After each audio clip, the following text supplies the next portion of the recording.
আছো? আমি আশা করি তোমরা ভালো আছো। তোমরা যারা আমার ভিডিওটি লাইক করেছো, আমার চ্যানেলটি সাবস্ক্রাইব করেছো, তোমাদের অনেক থ্যাঙ্কস। আর তোমরা যারা এখনো আমার ভিডিওটি লাইক করোনি, আমার চ্যানেলটি সাবস্ক্রাইব করোনি, তোমরা প্লিজ আমার ভিডিওটি লাইক, আমার চ্যানেলটি সাবস্ক্রাইব করো আর আমার পুরো ভিডিওটি দেখো।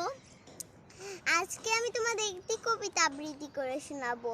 কবিতাটির নাম আমার প্রিয় চিঠি, লিখেছেন মোহাম্মদ শেখ নজরুল ইসলাম। কেমন আছেন নজরুল ভাই? খবর তো নিলাই না। আমরার ভাই তো লকডাউন দিছে, লগের ভাই যে করোনা, আনের ভাই কি অবস্থা? বাড়ির সকল বালানি।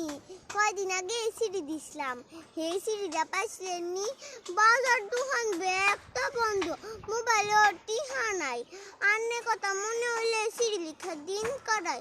সিডি লেখাও ঝামেলা গো, বাইতে দেয় না, বাইর হইতাম। হেরা কি আর মনো মানে কোন দিন আমি কি করতাম? সেদিন একটা বেডি ছিল ভিক্ষা শিক্ষা মাগে, সেই বেডি বাড়ি বলে আন্নের বাড়ির লগে। কি যে ভালো লাগছে সেদিন, কেমনে বুঝাইতাম। মনটা চাইছিল আন্নের কথা উড়ি গুড়ি ব্যাগটা জিগাইতাম, ব্যাগ কথা জিগাইতাছি না, মায়া ছিল দাঁড়ে। বেরিয়ে যে ইশারা দিয়া ইসলাম কলের পারে। বাই বাই বন্ধুরা।